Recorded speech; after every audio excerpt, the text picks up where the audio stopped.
안녕하세요. 오늘도 사연살롱을 찾아주셔서 감사합니다. 저는 30대 초반이고 약 6개월 전 결혼식 당일 파혼을 한 여자입니다. 결혼 준비는 물론이고 신랑 신부 입장까지 하고 나서 파토가 난 케이스라 사실 아직도 완전하게 그 충격에서 벗어나지는 못했어요. 그렇다고 언제까지 지난 과거에 묶여 살 수 없다는 생각에 훌훌 털어버리고 싶어 이렇게 사연을 신청하게 되었고, 저보다 인생을 더 많이 산 여러분들의 의견도 함께 듣고자 용기를 냈어요. 분명 저는 누가 뭐라고 해도 옳은 결정을 한 것 같은데 저와 결혼할 뻔했던, 그리고 제가 참 많이 사랑했던 그 남자는 하루가 다르게 무너지고 있으니 저도 가슴이 아플 따름입니다. 단도직입적으로 저는 시어머니가 될 뻔했던 그 여자 때문에 파혼하게 됐어요. 인상이 참 좋아 보여 남자친구 집에 처음 인사 갔을 때 훗날 그런 일을 당할 거라는 건 꿈도 꾸지 못했는데, 역시 사람은 겉모습만 봐서는 그 사람을 전부 다 알 수는 없는 것 같아요. 저와 그 남자는 같은 학교에서 처음 만났어요. 저는 수학교사고 그 남자는 국어교사였는데 딱 문학소년 같은 이미지여서 자꾸 눈이 갔었죠. 제가 고등학교 때 국어 선생님을 짝사랑했거든요. 항상 손에서 책을 놓지 않았고 좋은 글귀 또 좋은 시가 있으면 그걸 적어서 학생들에게 나눠주시곤 했었는데, 어떻게 남자가 저렇게나 감성이 풍부할까? 신기할 정도로 참 멋있어서 저 말고도 다른 학생들에게 인기가 많았어요. 그래서 저도 어릴 땐 문학을 전공할까 고민했던 적도 있었는데, 저라는 애는 사실 감수성과는 거리가 멀었고, 그 반면 수학은 답이 딱 정해져 있기 때문에 명료해서 저와 잘 맞았어요. 결국 전 제 성격에 맞는 수학을 전공했고 임용고시를 거쳐 중학교 교사가 되었는데요. 솔직히 이런 말하면 교사로서 부끄럽지만 교사가 되고 싶은 꿈은 없었어요. 그저 안정적이고 시간 활용을 할 수 있는 직업이 필요해 교사가 되고자 했고, 정말 죽을 힘을 다해 공부를 했는데, 그렇게 교사가 되어야 했던 이유는 지체장애가 있는 엄마를 조금 더 잘 모시고 싶었기 때문이었죠. 저희 엄마는 제가 9살 때 식당에서 일을 마치고 돌아오다 오토바이 사고를 당하셔서 몸 일부의 신경을 전혀 못 쓰게 되셨어요. 처음엔 걷지 못할까봐 두렵고 무서웠는데 오른쪽 다리에만 후유장애가 남아 어쩔 수 없이 그 다리를 끌고 거동을 하실 수밖에 없게 되셨죠. 그렇다고 집에 돈이 많아 휠체어를 사거나 재활을 할 수 있었다면 그래도 조금은 나은 생활을 할 수 있었을 텐데, 저희 집은 그럴 수 있는 형편이 아니었어요.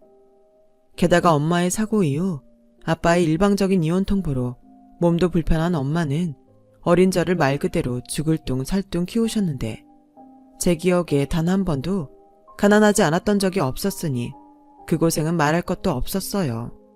그렇다 보니 자연스럽게 저는 빨리 어른이 되어 안정적인 직장을 갖고 엄마를 편하게 살 수 있게 하고 싶었고, 그게 목표이자 꿈이 되었어요. 제 친구들은 그게 무슨 꿈이냐며 조금 더 저만을 위한 꿈을 가지라고 했지만 아무리 생각해도 저에게 그것만한 꿈은 없었어요. 그래서 임용고시 합격 후 정식으로 교사가 됐을 때 정말 행복했는데요.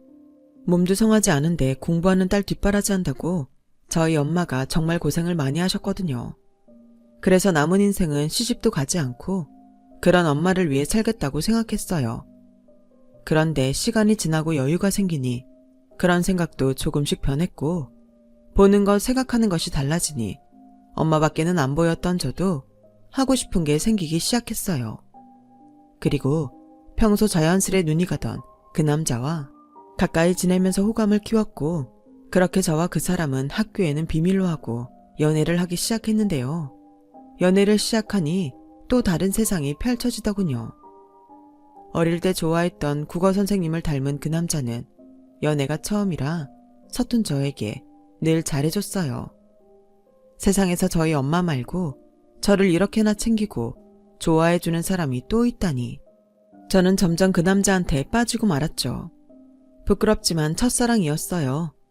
저 좋다고 고백한 남자는 몇 명 있었지만 임용고시 준비 중인 제가 그런 남자가 눈에 들어올 리 없었고, 그렇다 보니 20대를 다 보내도록 변변한 연애 한 번을 하지 못했는데 그 남자는 그런 제가 순수하다며 영광이라고 말했어요. 그러고 보면 연애도 타이밍인 것 같아요.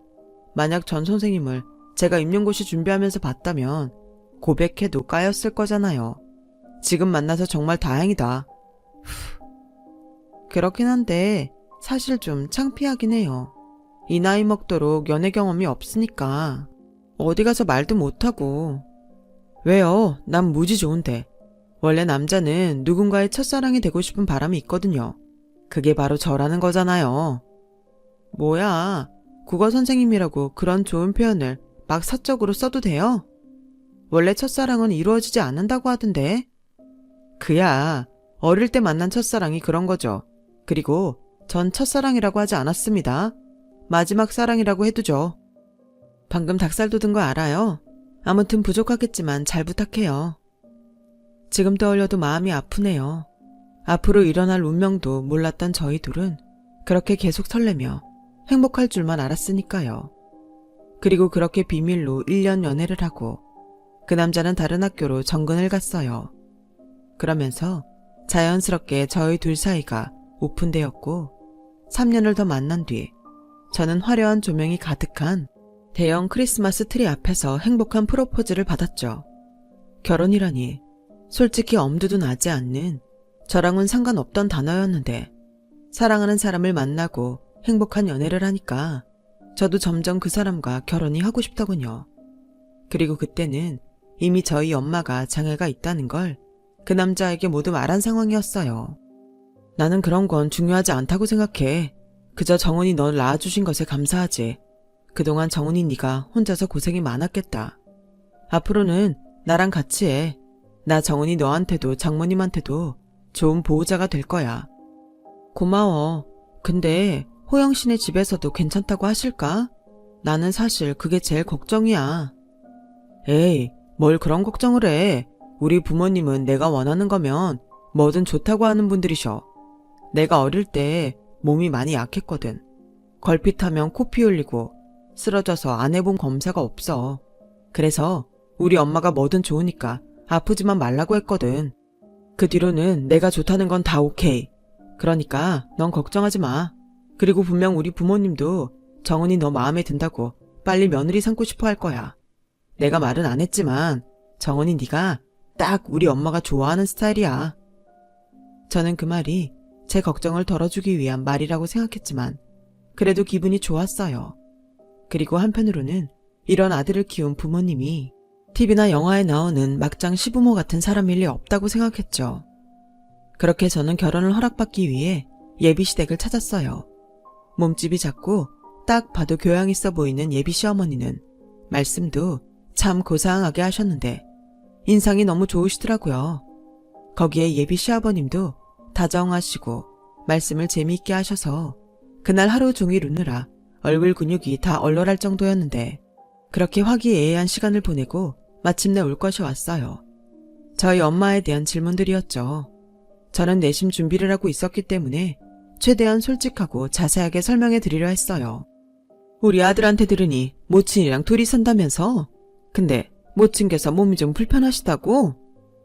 네, 제가 어릴 때 사고를 당하셔서 다리가 좀 불편하세요. 그래도 일상생활은 거의 다 하고 계셔서 걷는 것 빼고는 지장은 없으십니다. 어머나, 그래도 모친께서 너무 힘드시겠다. 그런 와중에 자식도 이렇게 훌륭하게 키우시고 같은 여자지만 존경스럽다. 안 그래요, 여보? 그러게, 호영이 너 장가가면 우리보다 장모님한테 신경 많이 써라. 원래 예쁜 색시 데려오면 처가 기둥에도 절을 한다고 했어. 어머 여보, 그렇게 말하면 내가 서운하죠. 우리 아들 내가 어떻게 키웠는데? 원래 장가가면 당신 아들 아니고 며느리 남편 되는 거야. 아빠 말이 맞아요. 그래도 아빠보다는 엄마한테 조금 더 잘할 테니까 걱정하지 마시고요. 뭐야 이놈아? 저는 태어나 처음 보던 단란한 가족 풍경에 마음이 따뜻해졌어요. 그리고 적어도 그때까지는 예비 시어머니의 본성을 몰랐기에 세상에 저렇게 좋으신 분이 다 있을까? 감사하고 또 감사했는데요. 그도 그럴 게 제가 어릴 때 몸이 불편한 엄마를 함부로 대하는 어른들을 많이 봤어도 그 고생을 알아주고 저리 존경스럽다는 말까지 해주는 어른은 처음 봤거든요. 그래서 저도 점점 이 결혼에 욕심이 났어요. 이 남자와 또 이런 시부모님 같은 사람을 만날 확률이 아마도 제 인생에는 다시 없을 것 같았어요. 그렇게 결혼 준비에는 속도가 붙었고 제가 인사를 다녀오고 금방 상견례 날짜가 잡혔어요. 저희 엄마는 너무 떨린다며 약속 장소에 가기 전 청심환까지 챙겨 드셨는데 정작 저희 엄마를 본 예비 시어머니의 표정이 순간 일그러지는 게 제 눈에 보였어요. 하도 그 모습에 제가 놀라 처음엔 애써 부정하며 잘못 봤다고 생각했는데 이내 예비 시어머니가 이런 말씀을 꺼내셨어요. 어머, 거동하시는 걸 보니 전에 따님한테 들었던 거랑은 많이 다르시네요. 일상생활에는 지장이 없다고 했는데 제가 보기엔 지장이 많을 것 같아요. 아, 처음 보는 사람들은 아무래도 그렇게 보이죠. 근데 저는 이렇게 오래 지내서 나름 노하우가 있습니다. 보기보다 불편한 것도 많이 없어요. 그래도 그럴 것 같진 않은데 아이들 결혼식엔 입장하시긴 힘드시겠어요. 아니요, 자식이 더 있는 것도 아닌데 저도 제 역할은 해야죠. 다만 제가 좀 걷는 게 그러니까 사돈께서 저에게 속도만 맞춰주시면 고맙겠습니다. 그런 거야 남들 눈에 띄지만 않는다면 몇 번이고 할 수 있죠. 그런데 참 난감하네요. 네? 뭐가 난감하실까요? 아니 그렇잖아요. 결혼식에 사람이 얼마나 많이 오는데 그럼 그게 다 보는 눈이고 사돈 손님들이야 이미 다 알겠지만 저희 쪽은 아니니까 저희로서는 좀 위신이 떨어질 것 같아서요. 결혼이 물론 아이들이 주인공이지만 집안과 집안이 합쳐지는 중요한 자리인데 남들이 저희를 어떻게 볼지 솔직히 좀 염려스럽습니다. 오해는 하지 마세요. 그렇다고 결혼을 없자고 하는 건 아니니까요. 그냥 제가 좀 남들 입에 오르내리는 걸 별로 좋아하지 않아서 그럽니다. 솔직히 오해하지 말라고 말했지만 저희 입장에선 많이 당황스럽고 놀랄 수밖에 없었어요. 그리고 저희 엄마는 그 뒤엔 아무 말도 하지 못하셨는데요. 저와 저희 엄마의 반응에 그 사람이 눈치를 살피더니 자기 어머니께 말했어요. 엄마, 지금 갑자기 왜 그래요? 반대할 것도 아니면서 그렇게 말씀하시면 당연히 기분 나쁘시죠. 아들, 엄마가 뭐 잘못했니? 난 그냥 있는 그대로 말한 것뿐인데. 여보, 내가 뭐 실수했어요? 정말 황당하게도 예비 시어머니는 자신이 무엇을 잘못했는지 전혀 알지 못한 눈치였어요. 그러자 저는 더 할 말을 잃고 말았는데요. 문제는 저희 엄마가 상처를 받았다는 거였죠. 아무리 욕심나는 결혼이라도 이렇게 엄마에게 상처를 줄 수 없었던 저는 이대로 결혼을 진행할 수 없다고 생각했고 그 사람에게 저는 불쾌하고 불편한 마음을 전했어요. 호영씨, 솔직히 나 아까 많이 당황했어. 어머님 그렇게 안 봤는데 어떻게 상처되는 말을 그렇게 아무렇지 않게 하실 수가 있어? 미안. 근데 내가 장담하는데 악의는 없었을 거야. 나도 솔직히 엄마가 그런 말을 할 거라는 건 전혀 예상하지 못한 일이라. 정훈아, 미안해. 장모님께도 우리 엄마 대신 내가 사과드릴게. 아니, 사과는 원래 잘못한 사람이 하는 거잖아. 난 솔직히 우리 결혼 다시 생각하는 게 맞는 것 같아. 호영 씨를 많이 좋아하긴 하지만 엄마한테 상처 주고 결혼할 수는 없어. 미안해. 정훈아, 그래도 이건 아니지. 이대로 끝내자고? 말도 안 돼. 나 때문이라면 몰라도 다른 사람 때문에 우리가 결혼을 못한다는 게 말이 돼? 나한테 기회를 한 번만 줘. 내가 이렇게 부탁할게. 저는 마음이 약해졌어요. 이 사람 말대로 이 사람에게 실망한 거였다면 마음도 쉽게 정리할 수 있을 텐데 그건 아니었고 또 이 사람이 그렇게까지 말하니 저도 마음이 흔들리더라고요. 하지만 엄마를 생각해 저는 시간을 좀 갖자고 했고 그러자 더는 밀어붙일 수 없었던 그 사람은 마지못해 알았다고 했는데 자기는 무조건 기다릴 거라고 하더군요. 그리고 일주일이 되지 않아 저는 뜻밖의 연락을 받게 됐어요. 여느 때처럼 제가 맡고 있는 반에 종례를 하고 교무실에서 퇴근 준비를 하는데 예비 시어머니가 제가 근무하는 학교까지 오셔서 자기를 꼭 만나달라고 하셨어요. 저는 당황스러웠지만 학교까지 오신 예비 시어머니에게 안 된다는 말은 할 수 없어 부랴부랴 퇴근을 했고 곧 학교에서 조금 거리가 있는 카페를 찾아 들어갔어요. 여기까지 무슨 일로 오셨어요? 그게 내가 지난번에는 미안했어. 내가 나나 우리 쪽 생각만 하느라 정은이랑 정은이 모친께 상처 줬다는 걸 몰랐네. 정말 미안해. 기분 많이 나빴지? 저보다 저희 엄마가 상심이 크세요. 당신 몸이 그래서 그런 식의 말에는 상처를 쉽게 받으시거든요. 아, 일을 어쩌나 너무 죄송하네. 난 그냥 솔직한 내 심정을 말한다고 한 건데 이제 우리 가족이니까 편하게 생각했지. 믿어줘. 절대 일부러 그런 건 아니야. 지금 호영이가 다 죽어가는 얼굴로 있는데 내가 미안해서 죽겠어. 내가 앞으로 또 조심할 테니 우리 예정대로 쉬고 올리자. 이것도 인연이고 이렇게 서로 알아가는 거지. 내가 이렇게 부탁하마. 응? 분명 진심으로 하시는 사과였어요. 그리고 계속 저에게 미안하다고 몇 번이고 말씀하시는데 그 사과를 외면할 수 없었어요. 그래서 집에 돌아와 엄마에게 예비 시어머니가 찾아와 사과를 했는데 어찌할지 모르겠다고 말을 했는데요. 어쩌기 뭘 어째? 너 결혼하고 싶다고 했잖아. 그럼 해야지. 엄마도 그때는 좀 당황스러웠는데 김서방 말처럼 아기는 없는 것 같더라. 사람이 솔직하면 그럴 수도 있어. 무엇보다 널 마음에 들어 하시잖아. 엄마는 괜찮아. 벌써 다 까먹었어. 치, 거짓말하는 거지? 나 다 알아. 미안해.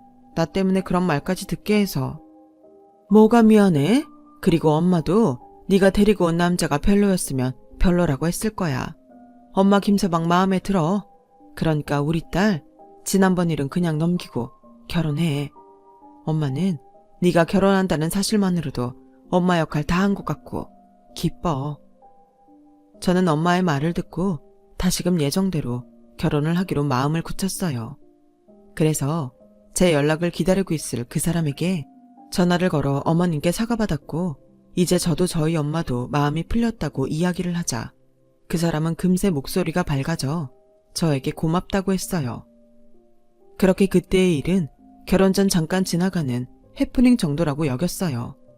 그리고 예비 시어머니 말대로 이번 기회로 더 조심할 수 있게 되었다고 생각했는데요. 그건 저만의 착각이더군요. 그날은 학교 개교 기념일이라 친한 교사들끼리 모여 등산을 갔던 날이었어요. 그리고 등산을 마친 시간이 점심때라 산 밑에 식당에서 식사를 하는데 화장실을 다녀오는 중 무슨 우연인지 등산복을 입은 예비 시어머니와 친구분들을 보게 되었어요. 저는 전에 있던 일도 있고 예비 시어머니 기도 살려드리고 싶은 생각에 친구분께 인사도 드리고 음식값도 대신 내드리자고 생각했는데 그분들의 대화가 저를 꼼짝할 수 없게 만들었어요. 아, 말도 마. 니들도 알지? 내가 우리 아들 말이면 꼼짝 못하는 거. 그러니 어째? 결혼시키기로 한마당에 내가 굽혀야지. 왜? 며느리는 마음에 든다며. 같은 학교 교사라고 했나? 아들 내외가 다 교사면 우리 중에 네가 제일 자식 농사 성공한 거지. 내가 그거 하나 보고 지금 얼마나 참고 있는 줄 알아? 걔네 엄마 다리 한쪽 질질 끌고 다니는데 아, 정말 살면서 몇 번 볼까 싶지만 두 눈 뜨고 못 보겠다고. 근데 결혼식 당일에 같이 혼주 입장해야 하잖아. 난 벌써부터 낯이 뜨거워 죽겠어. 니들도 알지? 내가 남의 눈 엄청 신경 쓰는 거. 하긴 그건 좀 그렇지.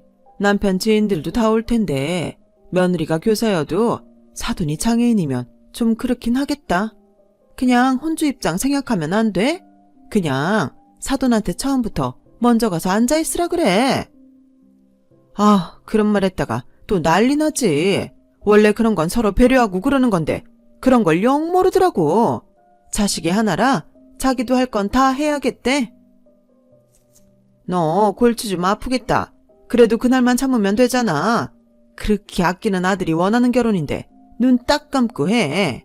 그러다 아들이 데릴 사이로 아주 들어간다고 하면 어떡해? 생활비도 안 내놓는다고 하면? 야, 너는 무슨 그런 서운한 말을 하냐? 아씨, 몰라. 그리고 금이야 오기야 키운 내 아들이 장가가면 장애인 장모 챙긴다고 생각하면 그것도 짜증나. 그 꼴은 또 어떻게 참고 보냐고. 내가 요즘 아주 심란해 죽겠다. 이 결혼 시키는 게 맞는 걸까? 저는 예비 시어머니 이중적인 모습에 그 자리에서 소름이 끼쳤어요. 그리고 저런 시어머니라면 이 결혼은 하지 않는 게 맞다고 이번에는 정말로 마음을 확실하게 접을 생각이었는데요. 그래서 일부러 그 자리로 성큼성큼 다가가 이렇게 깜짝 놀라게 말했어요. 어머니, 이런 데서 우연히 보고 정말 신기하네요. 친구분들이세요? 어머, 네가 여기 어떻게 있니? 학교 안 갔니? 네, 오늘 개교 기념일이라 동료 선생님들이랑 등산 왔어요. 근데 어머님이 그런 고민을 하고 계실 줄은 정말 몰랐네요. 미리 말씀해 주셨다면 제가 바로 해결해 드렸을 텐데요. 저 어머님이 바라시는 대로 이 결혼은 하지 않겠습니다. 호영 씨한테도 지금 당장 헤어지자고 할게요. 예, 아가, 그러지 말고 내 말 좀 들어봐라. 원래 안 보이는 데서는 나란 입력도 하는데 그냥 친구들이랑 있으니까 해본 소리야. 내가 널 얼마나 자랑하고 다니는데, 그치 얘들아? 맞아. 명희 얘가 좀 남의 눈을 신경 많이 써서 그렇지. 사람이 순수하고 솔직해서 좋아. 아, 그래요? 근데 저는 잘 모르겠어요. 무엇보다 이렇게 이중적인 분일 줄은 정말 몰랐고요. 이렇게 결혼식 전에 알게 되어 다행이라고 생각해요. 그럼 저는 이만 가보겠습니다. 저는 최대한 이성적으로 말했어요. 그리고 그런 저를 보는 동료 교사들에게 미안하다며 먼저 가겠다고 양해를 구했는데 식당 밖에 나오자마자 분해서인지 자꾸 눈물이 났어요. 그래서 바로 그 사람에게 당신 어머니의 이중적인 면 때문에 이번에는 정말 결혼은 못할 것 같다고 헤어지자고 통보 문자를 보냈고, 이게 매너 없는 행동이라는 걸 알기에 불편한 마음으로 저는 핸드폰 전원을 꺼놓았어요. 그 사람의 어머니는 너무 싫었지만 저는 여전히 그 사람을 좋아했기에 흔들릴 것 같았거든요. 그런데 그날 저녁, 저와 연락이 되지 않았던 그 사람은 이번에는 자기 어머니까지 데리고 저희 집에 왔고, 자기 어머니한테 모든 이야기를 들었는지 저희 엄마 앞에서 용서를 구하라고 했어요. 그러자 당신 말대로 당신 아들이라면 꼼짝 못하는지 예비 시어머니는 저희 엄마 앞에서 무릎까지 꿇고 미안하다며 사과를 하기 시작했는데, 사실 전 그때까지 결혼이 파토난 것은 물론이고 그 이유도 말하지 않은 상태였어요. 그러니 저희 엄마는 예비 시어머니가 상견례 일을 사과하러 오셨다고 착각했고, 얼른 예비 시어머니를 자리에서 일으키며 괜찮다고, 자기는 다 잊었다고 웃으면서 말씀하셨어요. 저는 아차 싶었죠. 그래서 급히 거실로 나가 저희 엄마를 말렸어요. 엄마, 그럴 필요 없어. 나 이번엔 정말로 결혼 안 하려고. 왜? 무슨 일이 있어? 있어. 근데 엄마랑은 상관없는 일이야. 호영씨, 지금 뭐 하는 거야? 엄마한테 다 들었어. 그래서 이번에는 정말로 직접 사과하시게 모시고 온 거야. 정훈아, 나 이 결혼 정말 하고 싶어. 우리 같은 마음 아니야? 그래, 그랬지. 근데 당신 어머니는 아니셨어. 호영씨가 그랬잖아. 호영씨가 원하면 어머니는 다 들어주신다고. 이번에도 그러신 거야. 내가 마음에 든 게 아니고. 그리고 친구들 앞에선. 아니다, 아니야. 네가 오해한 거라니까. 남자들만 친구들 앞에서 허세를 떠는 게 아니지. 어쨌든 미안하다. 내가 이번에도 입방정 떤 거야. 지난번엔 처음이니까 그러실 수 있다고 생각했어요. 근데 아니었잖아요. 죄송하지만 제 마음은 똑같아요. 이만 돌아가 주세요. 정훈아, 내가 어떻게 해야 마음이 풀리겠어. 네가 원하는 대로 다 할게. 아들, 꼭 이렇게까지 해야겠니? 엄마야말로 지난번 일 겪고도 왜 그러세요? 말씀드렸죠? 저는 정훈이 아니면 어느 누구랑도 결혼 생각 없어요. 정훈아, 이게 다 무슨 일인데 엄마는 하나도 모르겠다. 사돈, 따님 마음 좀 돌려주세요. 보셨잖아요. 제 아들이 따님 아니면 결혼도 안 한다고 하는데 제가 정말 죽겠습니다. 그만하세요. 이런다고 달라지는 거 없으니까. 호영씨, 부탁이야. 우리 마지막은 서로를 위해 깔끔하게 헤어지자. 호영씨는 좋은 사람이니까 금방 좋은 여자 만날 수 있을 거야. 그땐 어머니 마음에 드는 그런 집 여자랑 꼭 결혼해. 정훈아, 무슨 그런 말이 있어. 내 마음 누구보다 잘 아는 네가. 그때였어요. 갑자기 그 사람이 숨이 쉬어지지 않는지 괴로워했고 급기야 기절까지 하는데 너무 놀라 당황할 수밖에 없었죠. 그러자 그 사람의 어머니는 119! 119! 하며 다급하게 외쳤고 출동한 구급차로 가까운 병원 응급실을 향했어요. 그리고 구급차에서 저는 예비 시어머니에게 그 사람의 어릴 때부터 몸이 약해 병원 신세를 많이 졌다는 말을 듣게 됐죠. 어릴 때부터 충격을 받으면 쓰러지는 일이 있었다고 하는데 그 순간 이 사람이 왜 그렇게 애처롭게 보이는지 저는 또 마음이 갈대처럼 흔들리기 시작했어요. 이렇게나 나를 원하고 결혼하고 싶어하는 남자인데 제가 너무 저와 저희 집 생각만 하는 건 아닌가? 미안한 기분이 들었죠. 그렇게 병원에 도착해 그 사람은 쓰러진 원인을 찾기 위해 여러 검사를 했어요. 그리고 나온 결과는 감당할 수 없는 극도의 스트레스로 인한 일시적 쇼크라는데 사실 저는 그런 경험이 없다 보니 앞으로 어찌해야 할지 모르겠더군요. 그런데 그 사람의 어머니는 당신 때문에 당신 아들이 쓰러졌다며 바닥에 철퍼덕 주저앉아 울기 시작했고 저한테 빌 테니 자기 아들과 제발 결혼하라고 그러면 자기는 앞으로 입을 닫고 살겠다고 하시는데 제가 그리 선한 사람이 아니라 솔직히 그 말도 믿음이 가진 않았어요. 하지만 또다시 이 사람이 쓰러져 그때는 위험한 상태가 되지 않을까 하는 걱정은 되었는데 사랑이 뭔지 저도 마음이 너무 아프더라고요. 처음으로 연애가 뭔지 사랑이 뭔지 알려준 이 남자가 저 때문에 또 아파할 걸 생각하니까 저도 숨이 꽉 막히는 것 같았어요.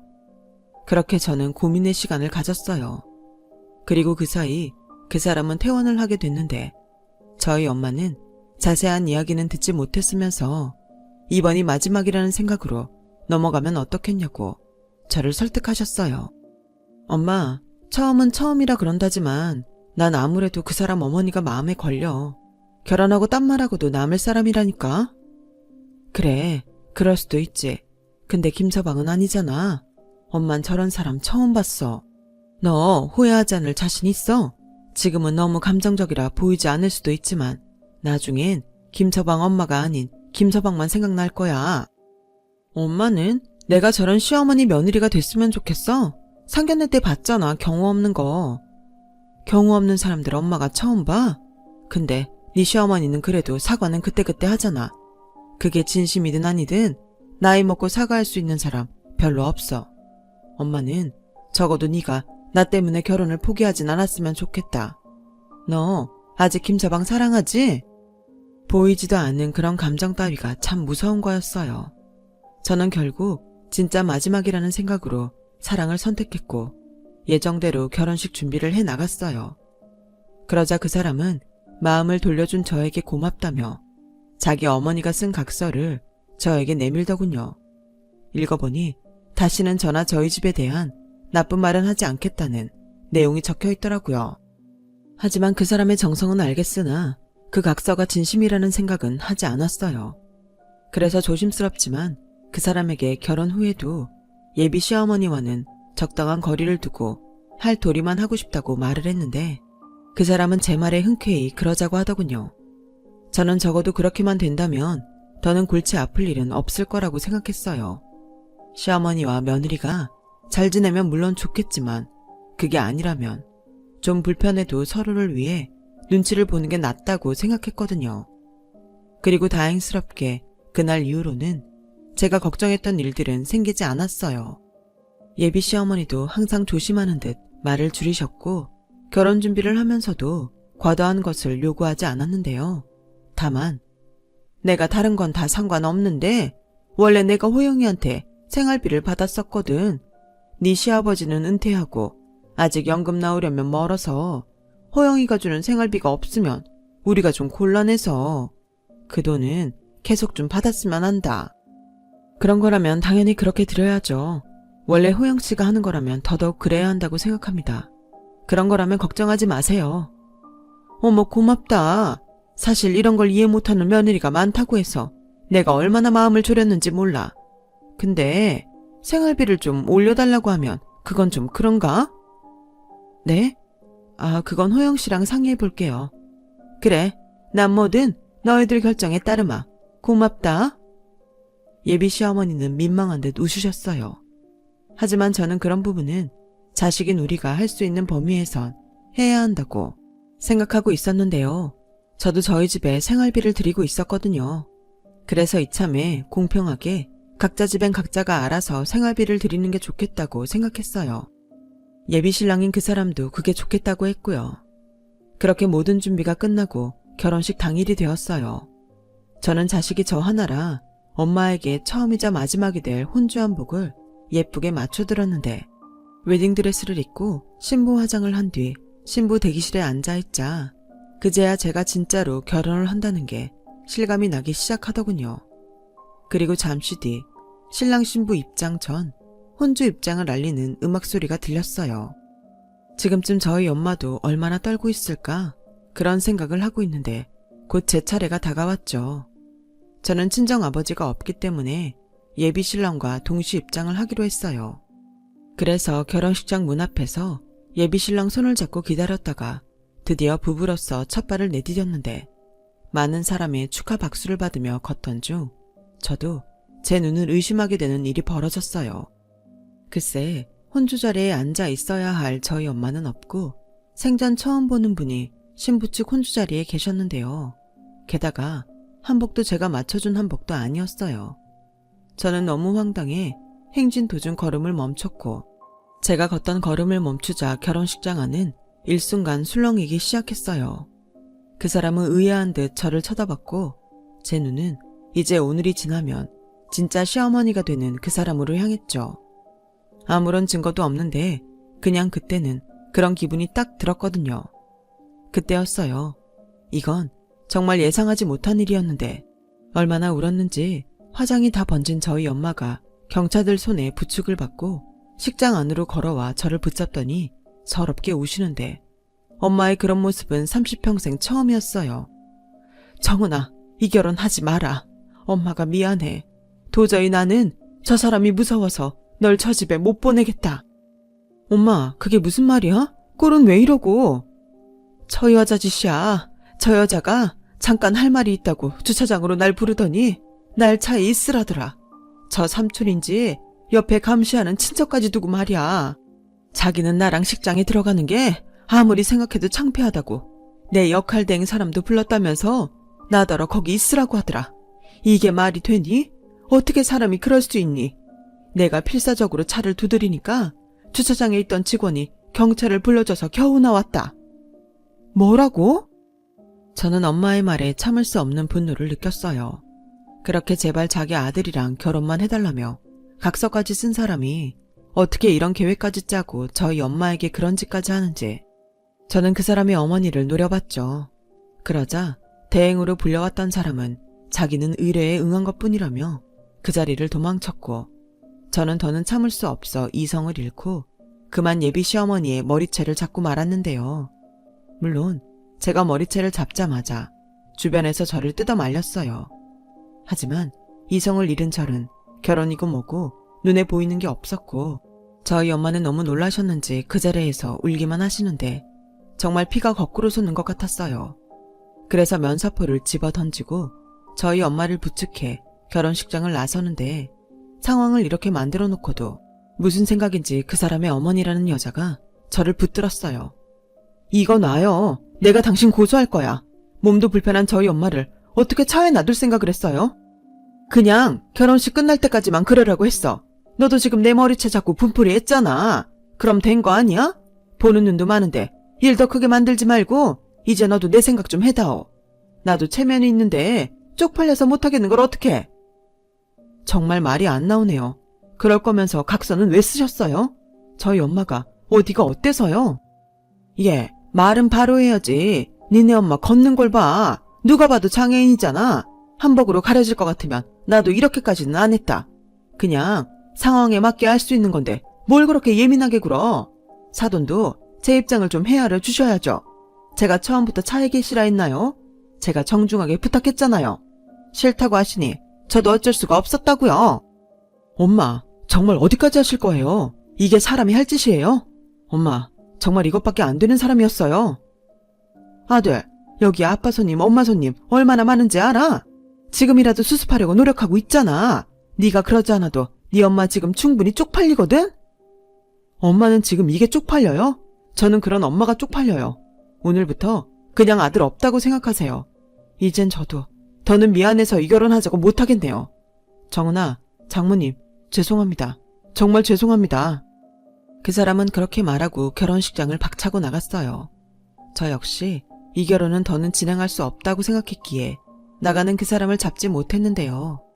그 와중에도 자기가 뭘 잘못했냐고 방방 뛰는 그 여자를 보니 혼인신고 전에 이 결혼이 엎어진 게 다행이라는 생각도 들었어요. 결국 모든 건 어머니 때문에 망가졌네요. 그렇게 남의 시선이 중요하셨어요? 이번 결혼으로 손해본 건 제가 모두 위자료를 청구할 거니 그런 줄 아세요. 뭐야? 넌 이런 판국에 그런 계산이 나오니? 내 아들을 진심으로 사랑하긴 했어. 저는 적반하장으로 소리치는 그 여자의 말에 대꾸하지 않았어요. 대꾸할 가치도 느끼지 못했죠.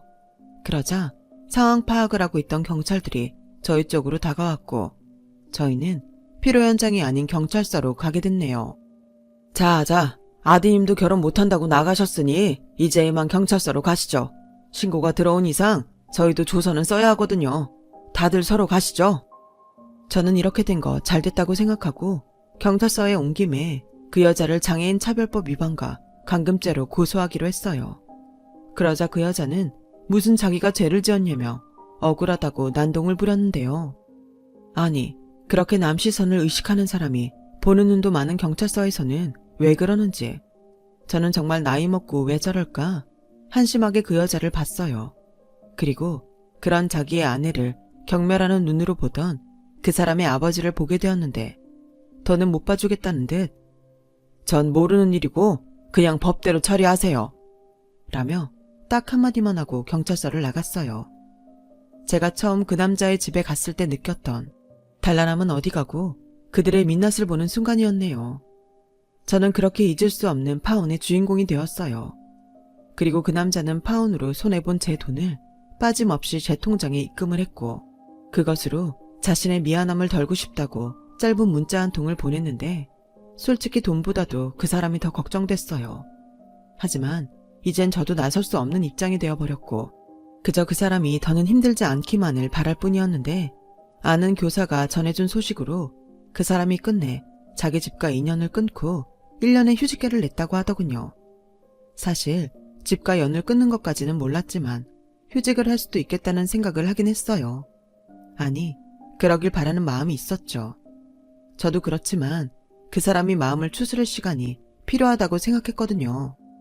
그리고 진심으로 저를 잊길 바랬는데요. 6개월이 지난 지금도 그 사람은 여전히 많이 괴로운 듯 힘든 시간을 보내고 있다고 하더라고요.